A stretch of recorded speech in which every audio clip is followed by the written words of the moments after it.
আসসালামু আলাইকুম সবাইকে, কেমন আছেন আপনারা সবাই? আশা করি সকলে ভালো আছেন। আজকে আমি গিয়েছিলাম চন্দনাইশের এমন একটি দৃষ্টিনন্দন মসজিদে, যেখানে আধুনিক নকশা ও মনোমুগ্ধকর সৌন্দর্যে ভরা। মসজিদটির নাম হলো কলিফারদিঘি জামে মসজিদ। তাই আজকে আমি চলে আসলাম মসজিদটি ঘুরে ঘুরে দেখতে এবং সাথে আপনাদেরকেও দেখাতে। শুরুতেই কিন্তু আমরা মসজিদের সামনে চলে আসছি। এই যে দেখতে পাচ্ছেন পুকুরের ওই পারে মসজিদটি, আর এদিকে যাওয়ার সময় দেখলাম মসজিদের পাশেই একদম হাফেজখানা এবং এতিমখানা, এবং এখানের মসজিদ এবং মাদ্রাসার সঙ্গে একদম পাশেই কিন্তু অনেক বড় একটা দিঘি দেখতে পাচ্ছেন আপনারা, এবং এই দিঘিটার নামই হলো কলিফার দিঘি। এখানকার মানুষের শ্রদ্ধা এবং ভালোবাসায় কিন্তু এর নামকরণ করা হয়েছে কলিফার দিঘি জামে মসজিদ। তারপর আমরা কিন্তু এখানের মসজিদের ভিতরে ঢুকে যাই, আর মসজিদের ভিতরে ঢুকেই আসরের নামাজটা আদায় করে নিলাম, এবং আসরের নামাজ শেষ করে আমরা কিন্তু মসজিদটা ঘুরে ঘুরে দেখতেছিলাম।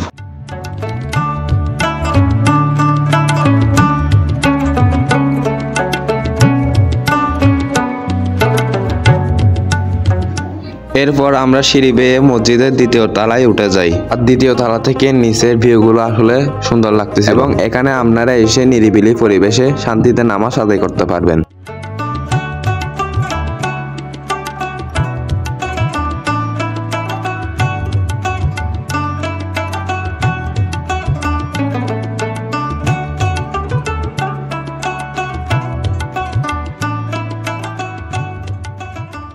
তো যাই হোক, আজকের মতো আমাদের ভিডিওটি এই পর্যন্তই থাকছে। আপনারাও যারা এই মসজিদটি ঘুরে দেখতে চান, তাদের জন্য আমি এই ভিডিওর ডেসক্রিপশন অথবা কমেন্ট বক্সে এই মসজিদটির লোকেশনটি দিয়ে দিব। চাইলে আমার দেওয়া লোকেশন অনুযায়ী আপনারা গিয়ে সেখানে ঘুরে আসতে পারেন।